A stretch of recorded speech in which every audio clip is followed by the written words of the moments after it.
So in yourself then, working through that, like the destructive behavior, or like maybe that destructive like response to failure,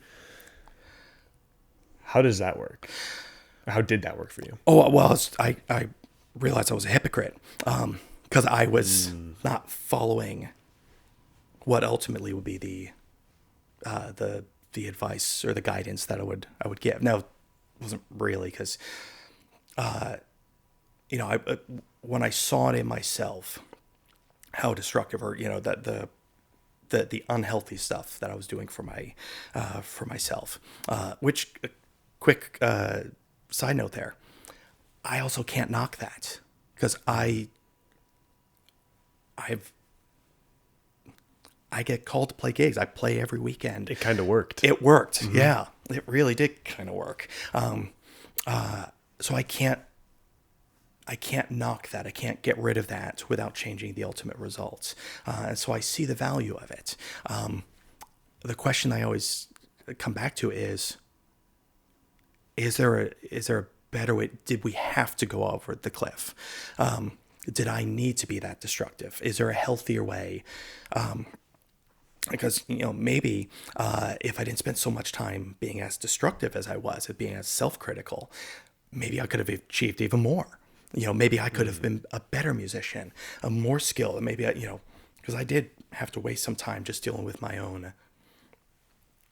So, maybe it's maybe there's a way to be better. And with that said, every person is different. Mm. What worked for one person does not work for the person next to them. Which is why I love the one-on-one. It's not the only thing that I do, but it's a lion's share of what I do. And it's that one-on-one. You can read the kid. You can see what they're getting. The look in their eye. And how many. I'm having these flashbacks of these moments of kids where I see just a they don't even say anything, but a small reaction. I'm like, what are you thinking there? Mm. And having that chance to say, or having a chance to react to that, and, hearing what they did, or what they thought of it, and being able to help them recontextualize it, to be like, oh, that's just the we'll call it wisdom of being older, of realizing, oh, that's okay. You fell short on this one, but do you realize where you were a year ago? You barely fell short on this one. Like, you were so close. Like, don't give up. Like, Mm. you're on the right path. You just need a little bit more time. Do not take this as a sorry as a defeat. Mm-hmm. Not fully. I mean, yeah, technically it is, but like, you're on the right path. Just keep going. You're just not there yet. Keep going. How I did it for myself, I don't know that I did for the longest time. I mean, I would call myself unhealthy, in so much. I literally think of everything that I did in my 20s and preceding that and after that. But I can, every moment that I had at the beginning of my age, was in service of my career of music, right down to how I thought about eating and sleeping. That it was just to recharge the battery so that I could keep going. That that was very much my mindset. That it's obsessive. I may have had an obsessive compulsive disorder when I was younger.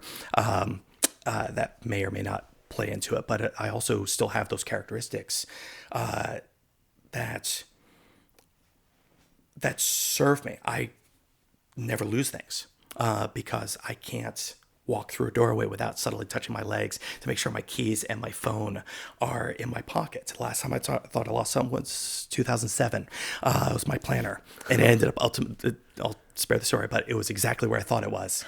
And after Mm. 20 minutes of tearing apart my apartment, my office, my car, my everything, it was right under the stack of books that I thought it was. Just a little tiny bit smaller than the book on top of it. But that can serve us really well, to be that detail oriented, that hyper focused on the details. That's in the orchestral world. that's kind of essential to be at that higher level. If you're going to have kids who ultimately think about doing that, then you have to be able to convey that. And if you've never walked that, it's a lot harder to do. You don't have to walk it, but it helps to walk that.